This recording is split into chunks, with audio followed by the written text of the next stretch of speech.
morning, everybody. Good morning. Good morning. Good morning. Good morning.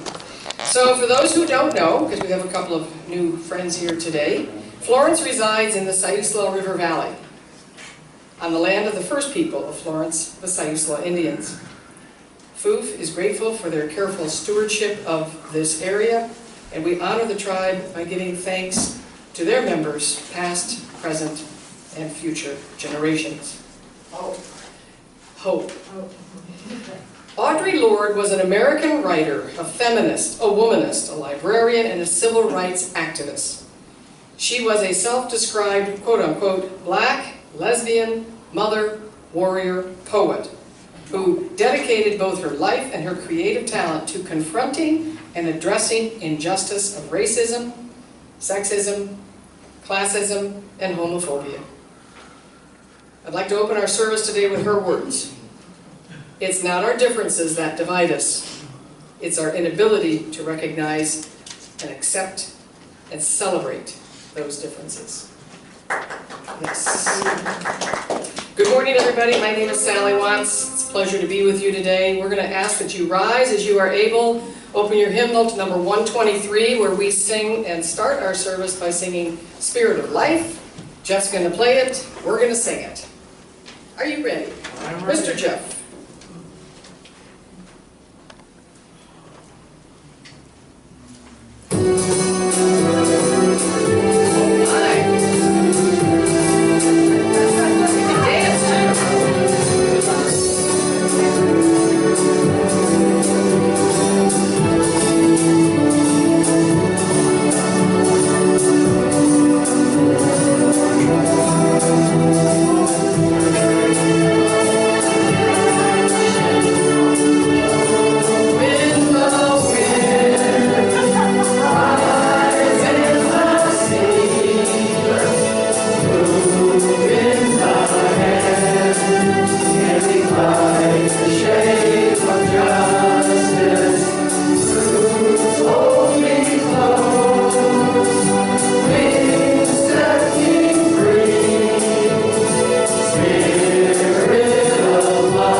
Jeff, you're supposed to start singing when we need to start singing, so we know when we're supposed to start singing. But we got it, right? If you could have seen the look of horror on everybody's face looking at me. Wow, what's he playing over there? Okay, speaking of which, cell phones, devices, please turn them off or put them on silent mute. We appreciate it. And I've met a couple of folks here today for the first time. First-time visitors. I've met them for the first time. Same thing. And so Sheila, I would love. Would you mind standing up and saying hello? Sheila's come to us. She's a neighbor of Ruth up the hill. Hi. And, hi. Nice to be here. Glad you're here. And then Sue found us here. She's been following us on YouTube. So you moved here during the pandemic. Right. Woohoo! Isn't that exciting? Yes, bad timing, but That's all right, but you're here now. yes. And someone else that just came in, I don't recognize in the back of the room, would you like to stand and introduce yourself? Are you here for the first time? No, I haven't been here for a long time, though, before the pandemic. Since before the pandemic? Yeah. Have you got one of our books? No, I don't. What is your name? Aaliyah? Hi, Aaliyah. Anybody else? Because I've got it. Hi, how are you? And what is your name? I'm Christine. I'm from Reedsport. I found you online. Well, thank you, Justine. We're so glad you're here. I've got a gift for you. Donna, do you want me to hand it down? So this is a gift from an author. Her name is Lynn Finney. Recently she passed away, unfortunately. And she gifted us with all of these books. And we give them out to our first-time guests or people that haven't been here in quite a while as a way to say thank you for being here. And it's our way of just saying, come on back. Inside there you'll find our brochure as well as one of our bumper stickers, who the guy at Fred Meyer's really liked. So he said, "Oh, I like your bumper sticker." I said, "Thank you very much." So anyway, welcome. We hope you enjoyed today's service, and we're going to have a good time today, okay? So what else was I going to say about that? Inside your hymnal, you'll also notice a panel card. And we have decided that we're going to put these little cards in the hymnals every couple of weeks, just to give you a little heads up on how you might want to help support our fellowship. Whether it's through a pledge, whether it's through planned giving, which I'm doing right now with Jennifer and I, putting our trust and our wills together. And we're going to be making a planned gift to you. And so this is a nice reminder for myself and anyone else, if you'd like to consult with your tax professional and your family and see if there's any way you could support this particular fellowship in any or more of those ways. So take that card with you and think about that for the future, okay? I know the one thing I'm doing is I've got to take that required minimum distribution out of my 401k because I've reached that golden age. So part of that money is going to come right back to FOOF tax-free. So that's just a good way to pay off your pledge. All right, enough about that. Why don't you turn to the person next to you, in front of you, beside you, and just say good morning. There's nobody behind you, so...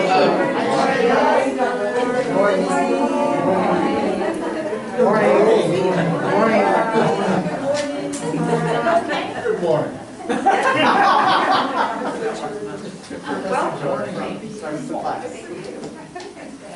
So I'd like to thank Ray and Judy. They were here bright and early to put everything together and meet and greet everyone. So thank you, the two of you. We appreciate it.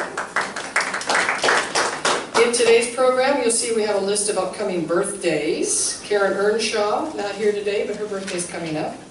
Karen Cooper, our own George Regato. When's your birthday, George? Wednesday. Coming up? Tuesday. Tuesday. I don't know, the taller they are, what can I say? Happy birthday coming up. And then Jay would be next on deck, our famous camera guy. Jim Negri, Carol Lorraine, Paula Harrison, and others. So if we've missed you, let us know. We'd be glad to put you in our program. So coming up this week, going to meet at 10 o'clock here at FOOF on Wednesday, and carpool and caravan up to the Washburn State Park. Going to hike the Valley Trail and the Hobbit Trail Loop. That's always a fun adventure. Next week we have Reverend Dennis Reynolds, who comes to us from Eugene, and he's going to travel over and be with us next Sunday morning. We love Dennis. He gives such a heartwarming UU message. We just love him. And then next Sunday from 1 to 6, we invite you all to attend at the Senior Center. We'll be having our annual retreat planning session called Renew and Reconnect.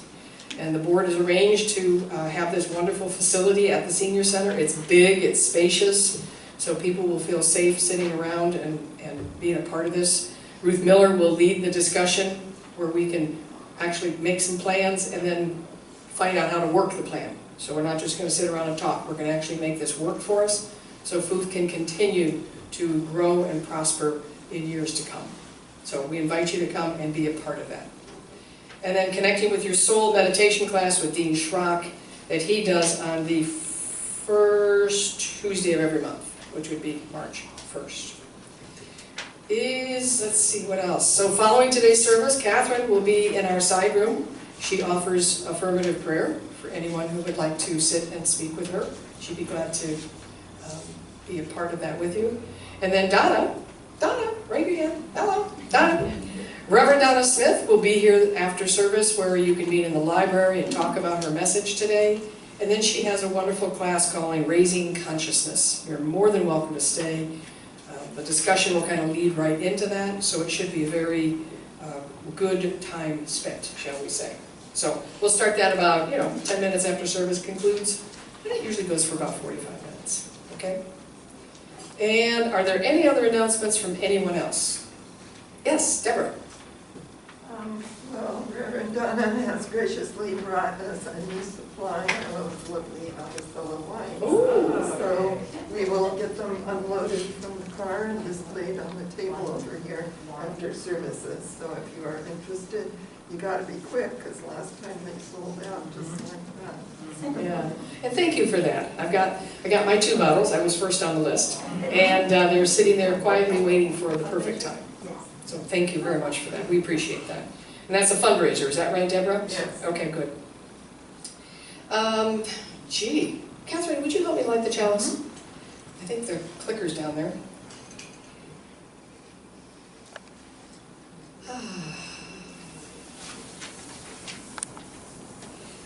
So every time, right over the wick, back up, back up. There you go. On the tip of the wick, on the very tip. There you Oh, I go. see it, wait.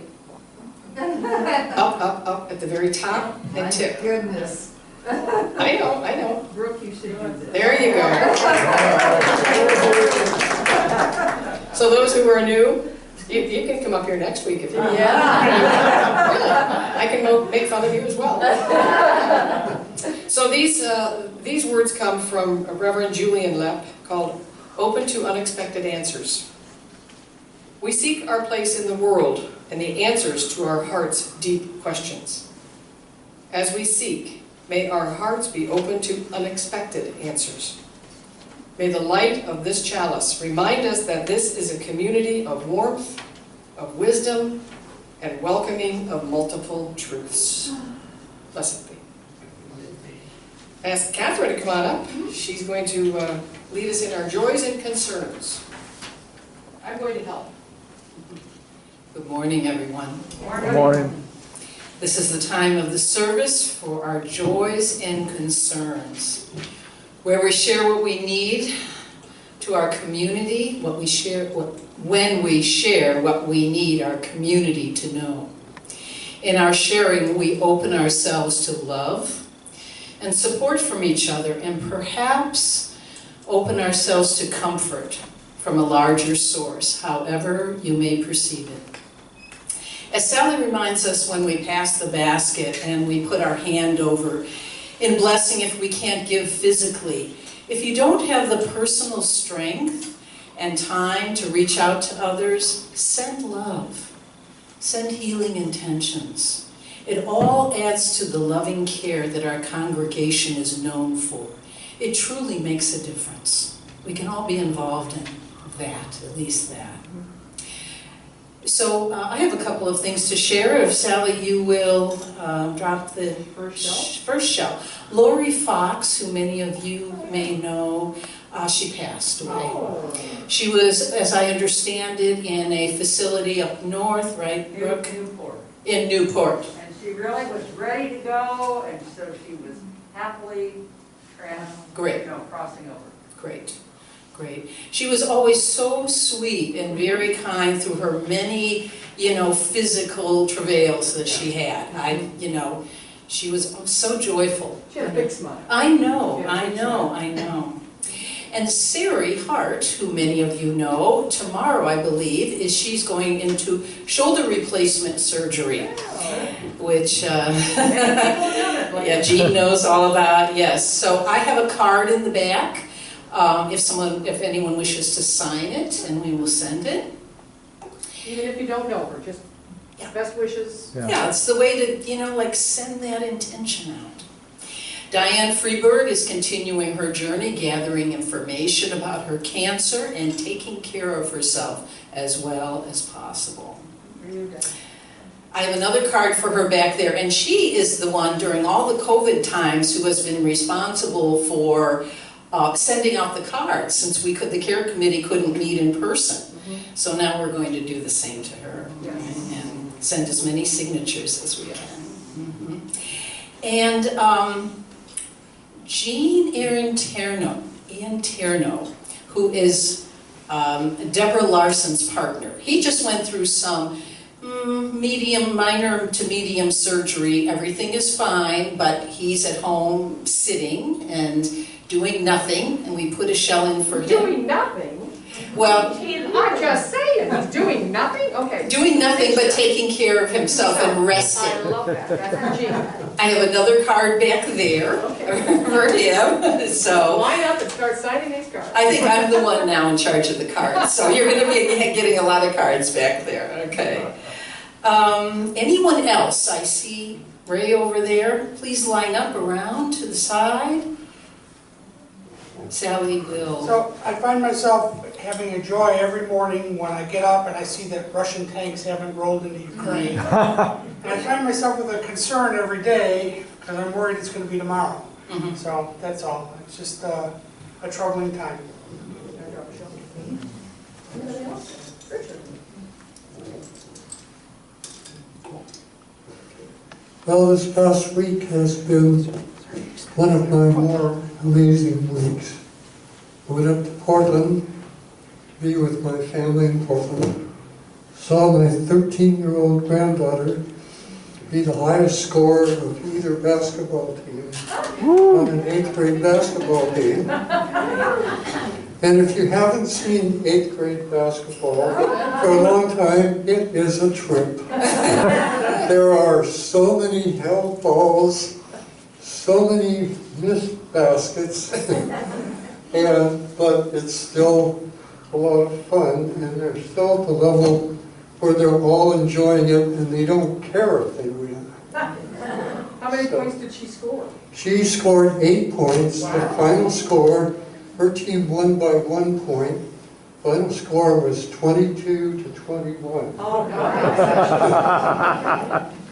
So after that, I went around to 6 communities in Portland that have independent living, with the idea of pacifying my son. I actually found one. When I was on the tour, I started smiling, and I was smiling more and more, and I was about ready to say to the person guiding me around, if you show me anything more, I'm moving in tomorrow. So it's a place called Mary's Woods, and I'm calling up tomorrow to sign up to be on the wait list. Right. So I might be living here sometime this year.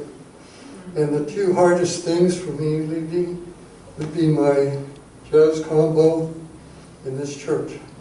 Hey. So those are the joys. And then I attended a memorial service for one of my very best friends, a man by the name of Bob Getty. Died unexpectedly with a fall, hit his head, did major damage to his brain. And so there was a memorial service yesterday, and as usual, I was one of the people that got up to talk, and I said, you know, Bob had solid values, family, friends, and when I meet someone, within 2 minutes, they will no longer be a stranger. He was amazing at connecting with people. Always find some common thread. And then I said, he also had some peculiarities. He could make a short story long, and if you hadn't seen him for a while, tell you that same story over again with the same details. And he could make a simple solution complicated. So, I'll miss Bob, but I had a lot of great experiences with him. A couple of shells here Can I drop some shells for you, Richard? Oh, yeah. for Richard and for his friend. Absolutely. Well, yesterday we were over at Ann Lathrop's place, helping her with her move, and so that would be a joy that she is happy about her move, keeping her spirits up, and is almost packed. She'll be actually moving over to Shorewood on Tuesday. While we were there, she told us about homeless person that she had encountered over near Rite Aid.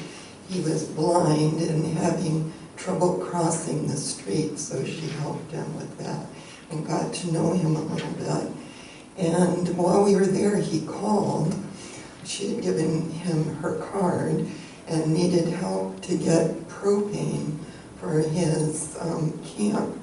So Anne was having trouble with her knees yesterday and wasn't very mobile. So after we were done helping Anne, we went and found Malcolm, is this man's name. So if any of you see an elderly gentleman carrying a propane tank down 101, it would be nice if you stop and give him a ride. He's a very nice man. I at one time was a contractor, and I don't know the whole story of how they came to be homeless, but his wife is dying of diabetes because they can't get her medication, and he is blind, and they're living in the bushes right next to Foof's storage unit, just near 34th Street and 101. So keep an eye out for him and give him a hand if you can. Thank you.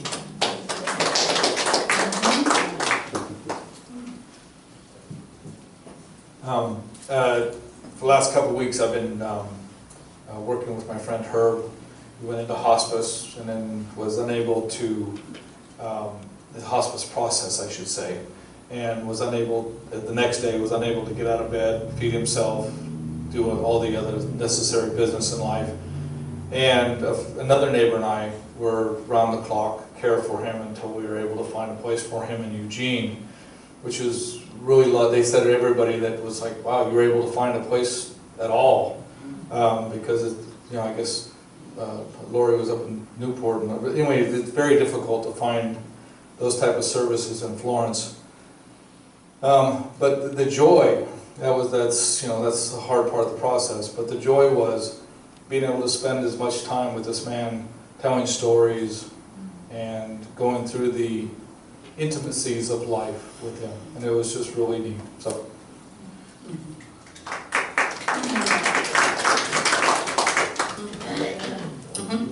And Sally? Well, many of you know that Paula Harrison spends a great deal of time up in Portland with her fiance, Gary. Well, Gary's not doing too well. And Paula, I just want you to know I'm thinking about you, love you, and let's send some good energy to Paula so she can keep what she needs to keep so she can help Gary during this difficult time. I won't go into details, I'll let her share when the appropriate time comes, but this one's for you, Paula, and the other one is for you, Mr. Gary. Miss you. Thank you. Thank you so much. I'm going to finish this with a quote by Brene Brown. Connection is why we are here. It's what gives purpose and meaning to our lives, and belonging is in our DNA. We are biologically, cognitively, physically, and spiritually wired to love, be loved, and to belong. Thank you.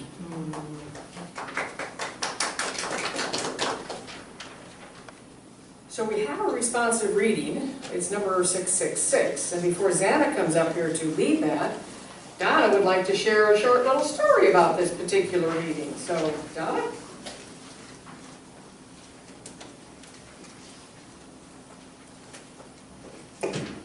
666. Are you cringing? I know Jeff did.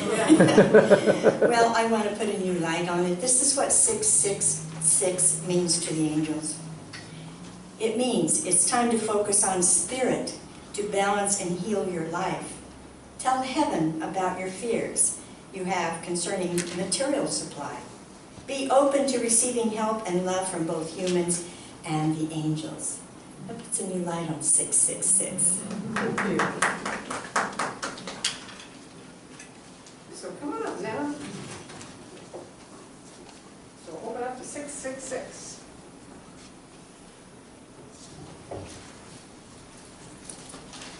Well, I'm so glad you said that. because this is our reading for today, number 666. Are you ready? Yeah. All right. Despair is my private pain, born from what I have failed to say, failed to do, failed to overcome. Be still, my inner self. Let me rise to you. Let me reach down into your pain and soothe you. I turn to you to renew my life. I turn to the world, the streets of the city, the worn tapestries of brokerage firms. Drug dealers, private estates, personal things, and the bad card. Rage and pain in the faces that turn from me, afraid of their own inner worlds. This common world I love anew, as the lifeblood of generations who refuse to surrender their humanity in an inhumane world courses through my veins. From within this world, my despair is transformed to hope. And I begin anew the legacy of caring.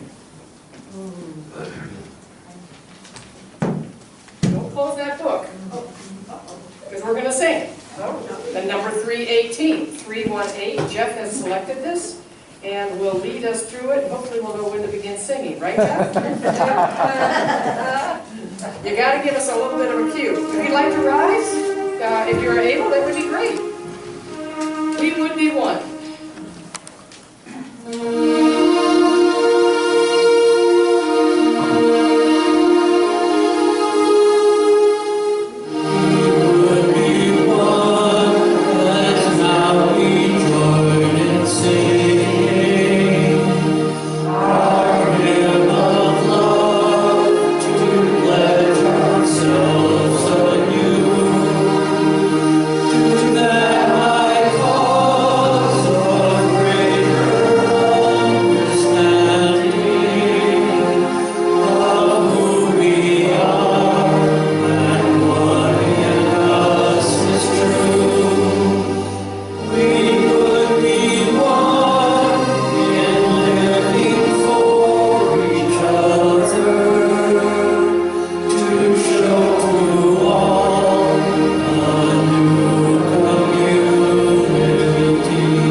Rev Donna Smith, who comes to us this morning from Sutherland. We welcome her with open arms for her message titled, Too Many Tigers.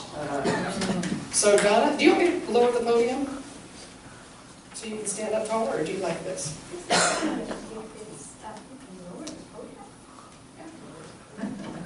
Oh, that one. Sorry.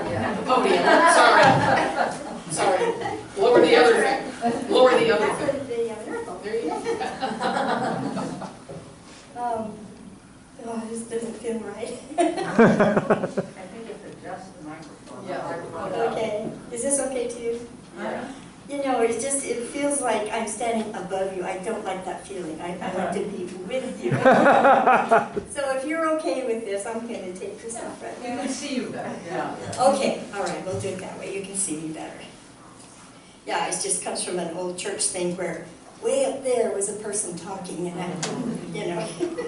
So anyway, well, good morning. Good morning. Yes, I prayed sun on the way over. Yeah. And they listened. Yay. So widening the circle. I love the theme for this month, widening the circle, because it encourages us to move out of all of the little comfortable boxes we've created for ourselves. And, you know, all of these select groups of people that we bring into our lives. So I love that it's encouraging us to move beyond that, because there's so much more out there. I mean, unlimited. Now, the Unitarian principles, I believe, address this theme in a very special way, in a very direct way. Now, these four are the ones that I've chosen, but they all do. I mean, they all work together, you know. But number one, the inherent worth and dignity of every person. So every person deserves love and acceptance. And later I will be talking with you and addressing prejudices and things that come in the way of us accepting others. Number two is justice, equity, and compassion in human relations. Now, Reverend Ruth spoke to us last week about a proposed eighth principle. It's about establishing beloved community, which I think inherently encompasses justice, equity, and compassion, because compassion is love in action. So I believe beloved community was the message of Jesus. This is what he taught. Love thy neighbor as thyself. If we all could just abide by that one teaching of Jesus, just think where we would be. Just that one. That's all we would need. So, the other one is number three. Acceptance of one another and encouragement to spiritual growth in our congregations. Now, and of course, when we truly accept one another, as each one is, then we have widened the circle, have we not? And in doing this, in widening that circle, we raise our consciousness. And that is spiritual growth. And then the fourth one is actually number 7. Respect for the interdependent web of all existence of which we are a part. And, you know, this implies that our circle be inclusive of everything that exists. And Dr. Dean spoke to us earlier this month about the oneness, that web of oneness, and that we are all a very important thread in the tapestry. And when you think about that, it's not a whole tapestry if one thread is pulled out, is it? That's how important each one of us is to the oneness of life and every form of life. So our principles and the new proposed principle are wonderful guiding tools to help us live in this world of chaos and division that we are especially experiencing right now in the political arena, in racism, and in the pandemic. And the list goes on, right? So these factors have contributed to contracting our circles, have they not? Instead of widening them. Contraction is always based in fear. Expansion is based in love. So this current arena has influenced us greatly in closing our hearts instead of opening our hearts. It has, in essence, increased the tigers in our lives. I speak of tigers in a sense that we are fearful of tigers and would run, in fact, if we saw one, would we not? I know I would. I wouldn't want to be eaten by a tiger. I love tigers. They're absolutely amazing creatures and they're gorgeous. But I still wouldn't want to be eaten by one, right? So today I'm using them as an example of the fear that is controlling our expansion and limiting our circles. If someone doesn't think politically the way you do you look at them as a threat? Do you shun them? Or do you respect they have another opinion? During this pandemic, how much have you been affected by being afraid to be around other people? We have isolated ourselves out of fear. We have found means to help others get the necessities they need, and we have done all we feel that is safe to do when we physically must come together. And I have seen incredibly creative and courageous ways that people have supported each other through this and helped those that have not been able to help themselves. It's been amazing. And in fact, that's one of the gifts of the pandemic. But I have seen others who have just curled up in immense fear, in isolation, afraid of everything. I have also seen friendships dissolved over differing views of whether or not to get the vaccine, whether or not to wear masks, and political differences. Now, I am in no way saying that you should not protect yourself, that you should not wear a mask or anything. That is not what I'm saying. What I'm referring to is how much of the fear is interpreting your life or interrupting your life in a way that has taken your power away. That's what I'm talking about. Why are you doing the things you're doing? Are you doing it out of fear, or are you doing it out of the desire to keep you safe, keep others safe? There's really a difference in how you approach things. And what I've seen is so much of that approach has been on just fear. And all fear really originates down to the fear of death. So, so what I'm talking about is facing those fears with some courage and keeping yourself safe at the same time. So, you know, most of our fear comes from the ego, okay? And the ego and that fear cannot see truth. Now, I want to also say there is healthy fear. Okay, running away from a tiger I think is healthy. You know, getting out of the way of an oncoming car is healthy. Getting out of the way of someone's wielding a gun, that's healthy. That's not what I'm talking about here.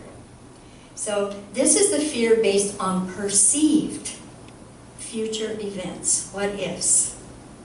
That's what I'm talking about. And they are disempowering beliefs, if that's what you're basing it on. Love is power, okay? Love is truth, and love empowers you. Now, love has this beautiful way of presenting solutions that work for all and keep all safe, and these solutions are usually ones that the fearful ego cannot even think about. So that's why when you are coming from love, all of those solutions will come to you easily and effortlessly. The effects of chaos are right before us and right in our face, are they not? Okay. Now, everyone has the right to do what they need to do to stay safe from the tigers. But is this fear causing us to see more tigers out there than there really are? Okay. Your soul made a decision to incarnate in this lifetime to work on past issues. In fact, most of the things we're working on today are from past lifetimes. And your soul decides to come in to have certain experiences and to learn certain lessons. That's why we decided to come here. And by the way, when you made that decision, you were one of the most courageous souls in the universe, because it's, you know, the decision to come here is a very courageous decision. From the moment that we came into existence to this very moment, all of our experiences we have ever had since that moment one have been recorded in our cellular memory, our subconscious. Every little experience.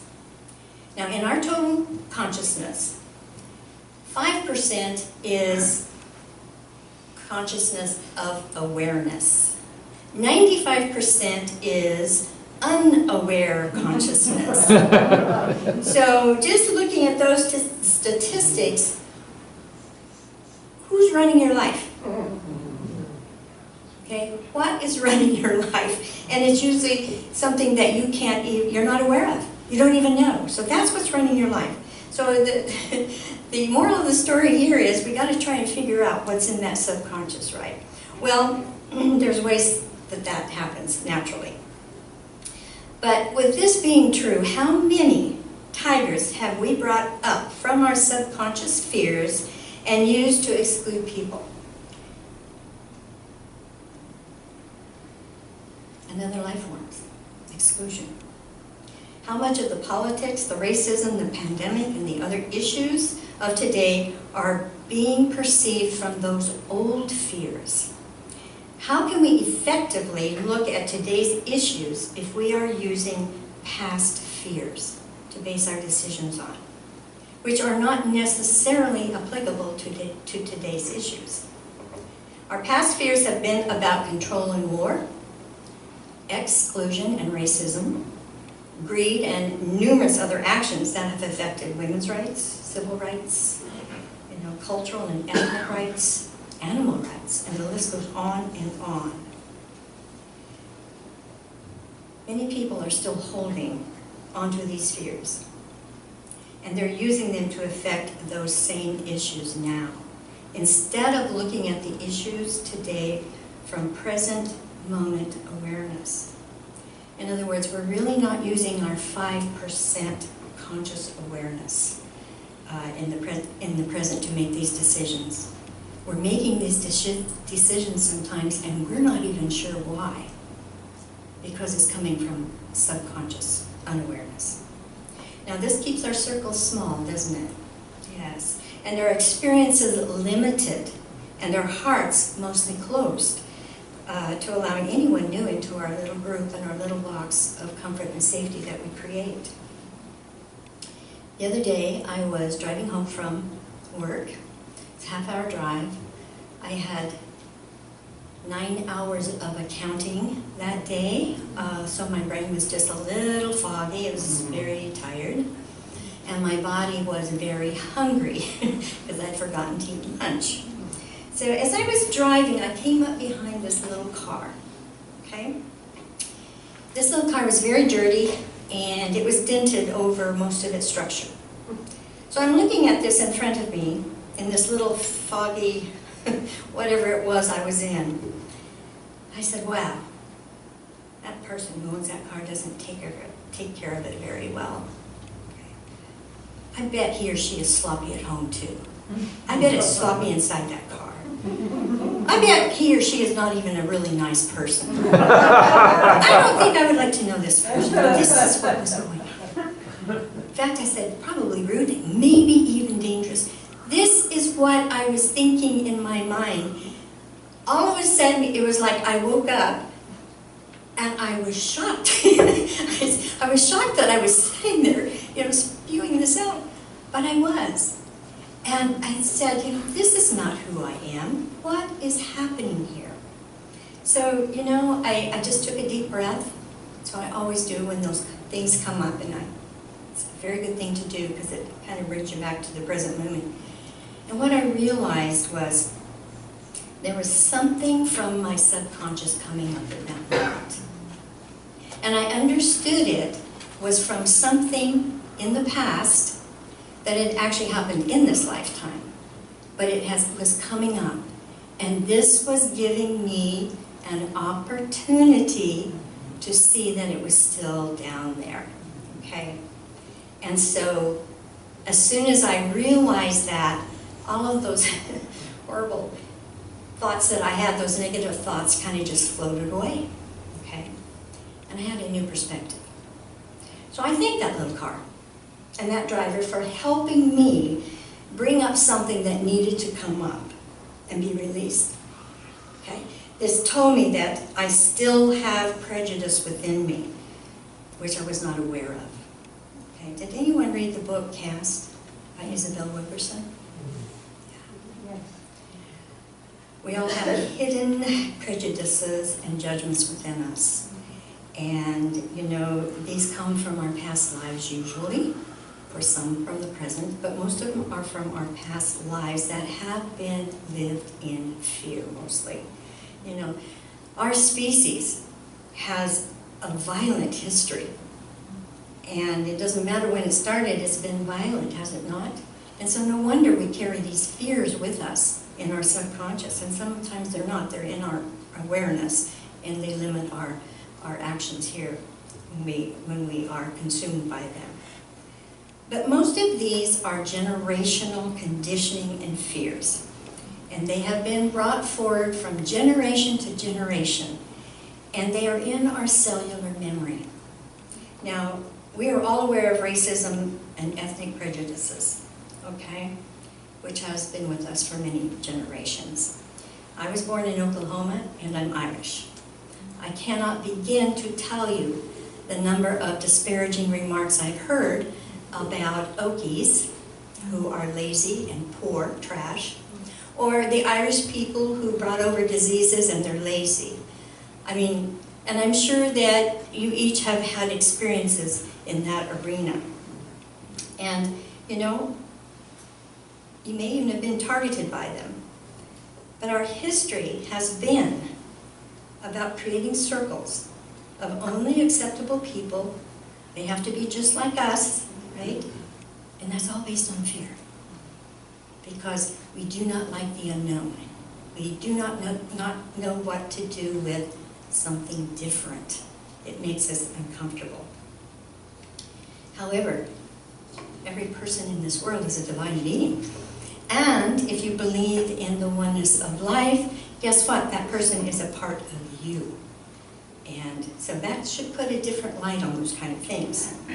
Now, these subconscious fears, prejudices, and judgments, they must come up for our awareness so that we can release them and be free of these fears. Now, our generation and our children in this generation are the ones that can stop this generational fear. We have that power, and that is what we need to be teaching our children about how to do that. Now, the world right now is in tremendous chaos because these fears are coming up big time, and this is good. To move from paradigm A, okay, old beliefs, maybe that are not serving us anymore, to paradigm B, into new beliefs, new life-enhancing thoughts and actions, you have to go through the chaos.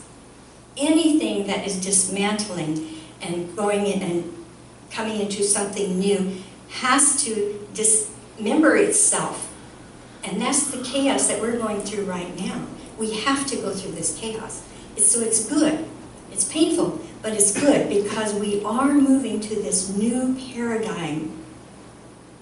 It's like, you know, what do they call it? The light at the end of the tunnel. Okay, so that is what's happening, and it's actually a law of physics, you know? It has to come undone and go into chaos before it can become something else. Cryon, who channels through Lee Carroll, he says that it may not seem like it, but there is actually more light on this planet now than ever before. Now, he uses this analogy. When you go into a dark room, you see nothing but darkness. When you turn on the light, guess what you see? You can see the dirt in the room, can't you? You can't see it with the light off. Our lights have been off for way too long, and now we're turning on the lights, and guess what we're seeing? The dirt. But this is good because this gives us the opportunity to clean it up. You know, to see it there and to clean it up. So all of this chaos, even though it can be painful, is very, very necessary. Now, in this new paradigm that's coming, they're calling it ascension to the fifth dimension, okay? And I just wanted to let you know that's not scary. It doesn't mean you have to float up into the air and just disappear or go to another planet. It doesn't mean that at all. It means a rise in consciousness. When you have a rise in consciousness, then you are rising above those fears into your wisdom, and that will give us the power to change what's happening in this world. So when you hear about the fifth dimension and the ascension, you're going to stay right here, You're just going to raise your consciousness and be thinking and acting from your wisdom. That's all it means. And it's happening. There are many, many more light beings in the world today that have come to help us. And there are so many light workers in the world today, and we don't hear that. That's not what we hear in the news and everything, but they are many, many. In fact, many of our children, if you've ever seen the things that our children are doing, they are amazing. So this is what's really happening. So I don't want you to think about ascension or fifth dimension in like this woo-woo kind of way. It's not, it's real, and it's happening right now. So,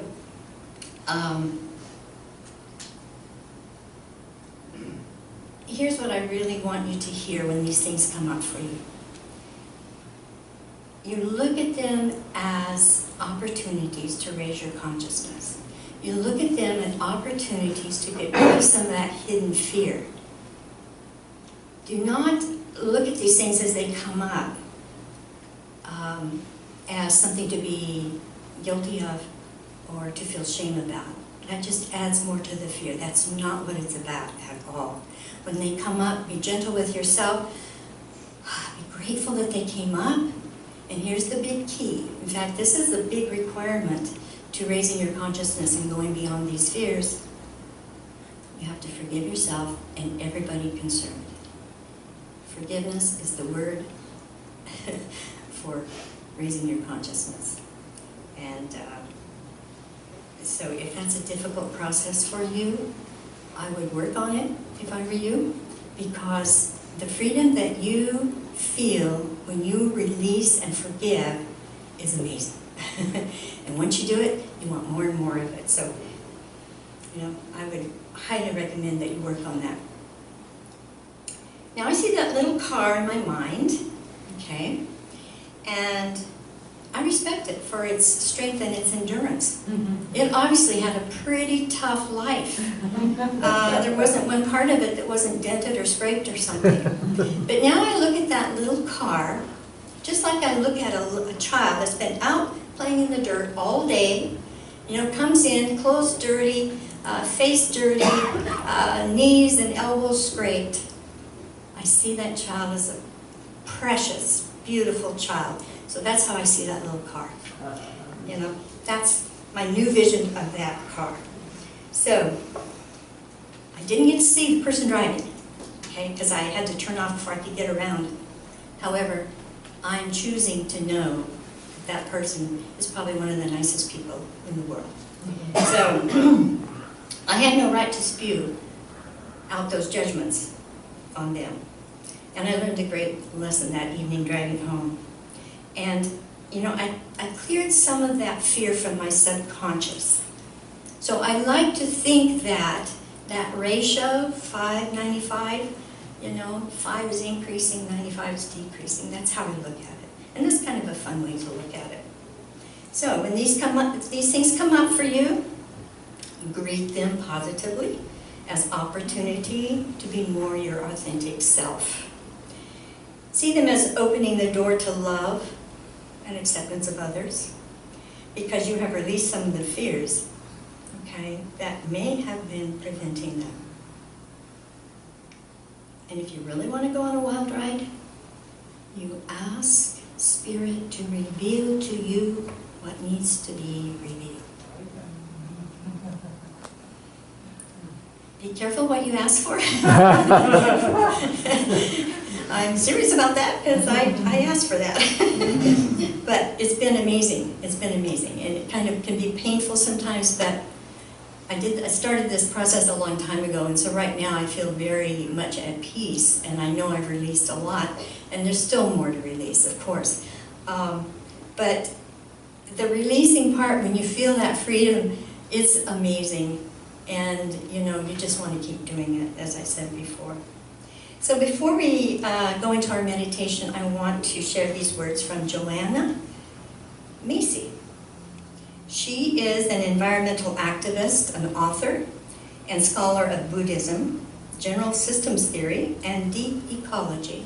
And she says, It is no longer appropriate to think only in terms of even my nation or my country, let alone my village. If we are to overcome the problems we face, we need what I have called a sense of universal responsibility, rooted in love and kindness for our human brothers and sisters. In our present state of affairs, the very survival of humankind depends on people developing concern for the whole of humanity, not just their own community or nation. We must widen our circle to be happy, to be who we truly are. So let's take a deep breath now, and I invite you to join me in a few moments of meditation. So close your eyes. Allow your body to get very comfortable in your seat. Just breathe for a moment.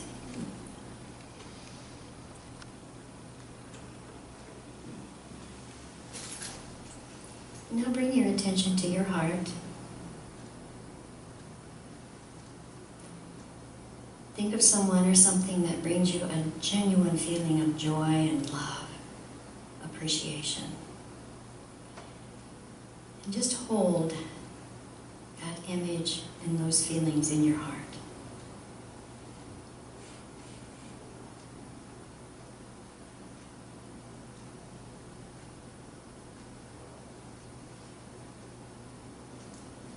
And in this state of joy and peace, I want you to open your heart to you.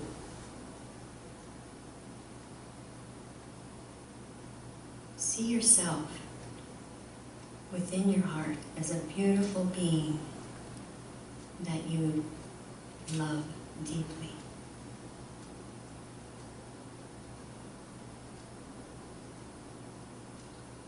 See your authentic self. Your beautiful, authentic self. For remember, you are a divine being walking on this planet. You are a body-mind, singing, dancing, playing, and creating the good, the holy, and the beautiful.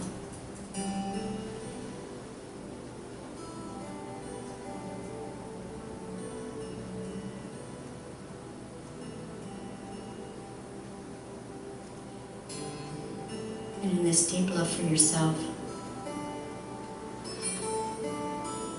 open your heart to receive others. Not only your family and your friends. Open your heart to the homeless.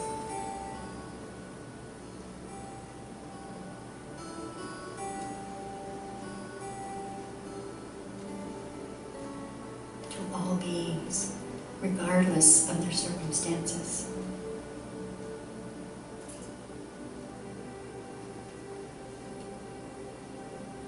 Your heart is infinite. It has room for everything.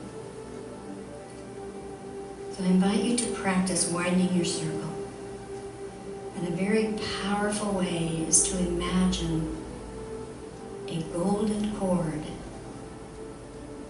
going from your heart out to everyone that comes before you and attaches to their heart. Every friend, every family member. All those that you pass on the street and do not know, or maybe you know. Leave no one out. See that cord attached to all. Even if it is someone who's being angry or acting out, but they need it the most. And you don't have to say anything. when you send love in that way, everyone that you touch with that golden cord will know that they have been touched by love. Their soul will know, and they will begin to feel some sense of peace and love, and they're not even sure why. But that's how powerful it is. So let's just rest in that thought for just a moment of silence.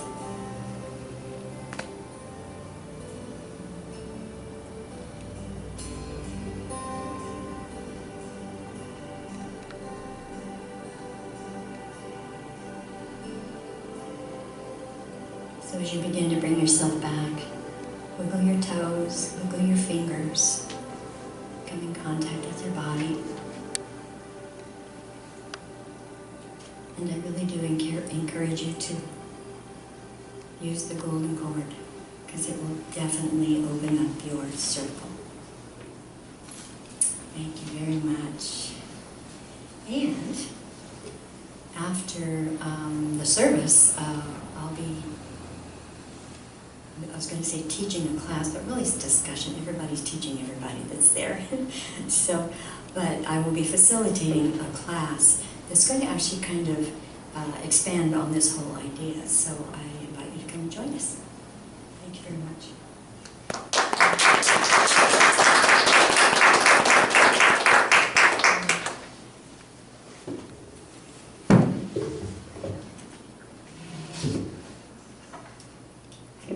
Thank you, Donna, and thank you, Jeff, for that lovely music. Takes you to a nice, peaceful place. Thank you. Thank you.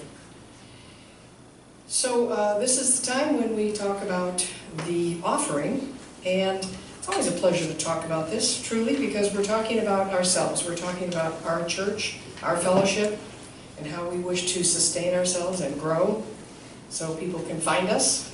You came and found us, and we want to make sure others can too. So we also have an obligation to our community partners that we have selected for this course of the year and this particular month. Today is the final chapter in our giving to Saisla Outreach Services. And I know Tuvia has been a great advocate of SOS. Tuvia, you want to take the microphone if there's something you want to share about SOS with us, please? Saisla Outreach Services, for those who may be new to town. It is so much a part of what our theme is, caring and sharing. And I know that SOS is going to appreciate what we can share with them because their service is so needed and it's so appreciated by those who need it the most. Thank you, Tuvia. Yeah, so this is, SOS is our community partner, and we'll gladly take whatever you'd like to contribute, we'll forward it to them, as well as our own particular fellowship. So if you'd like to make your pledge payment or a donation, that would be fabulous. When the basket comes to you, if you're unable to make a contribution, donation, that's okay.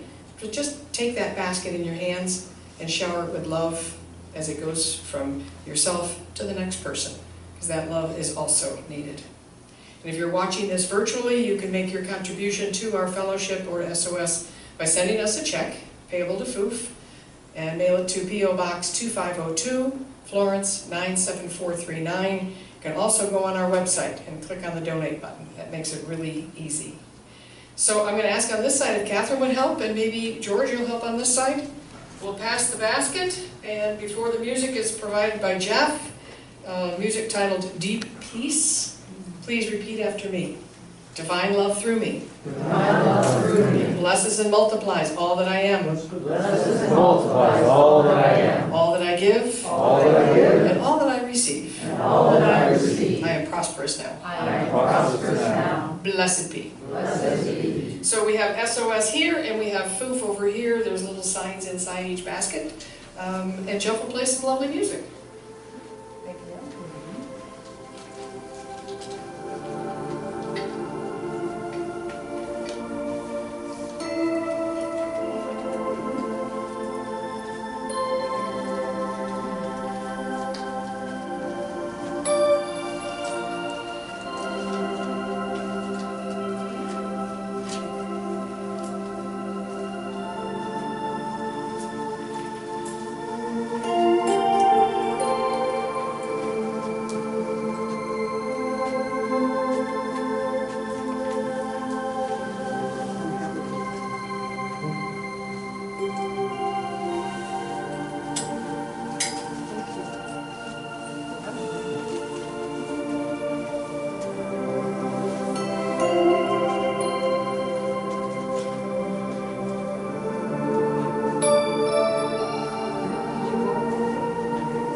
mutual practice of giving and blessing this basket for all it's worth. Thank you very, very much.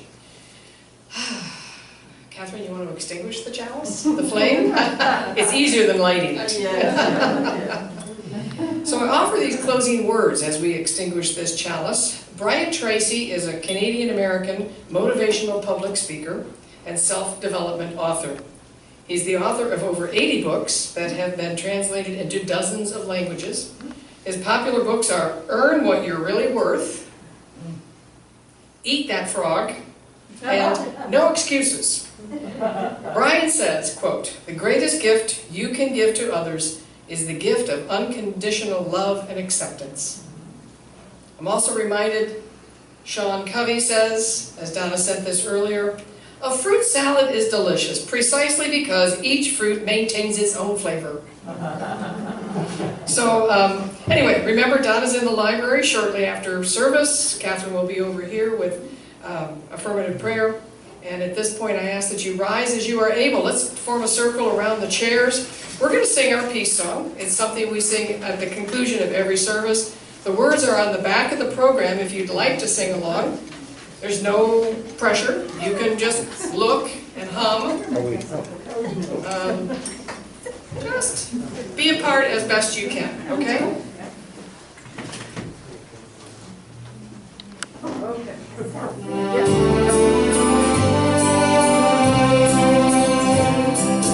Let there be peace on earth, and let it begin with me.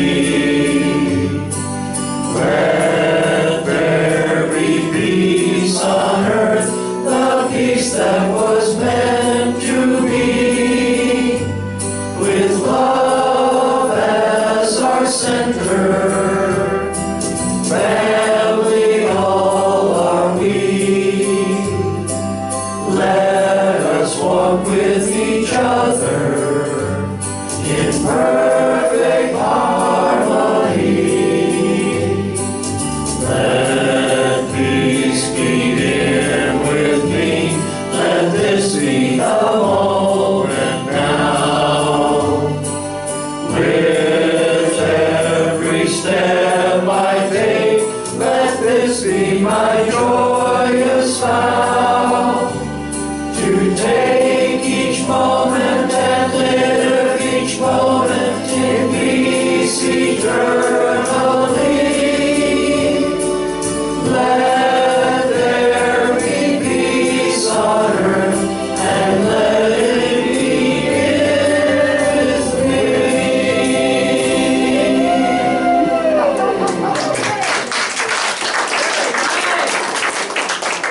Very nice, everybody.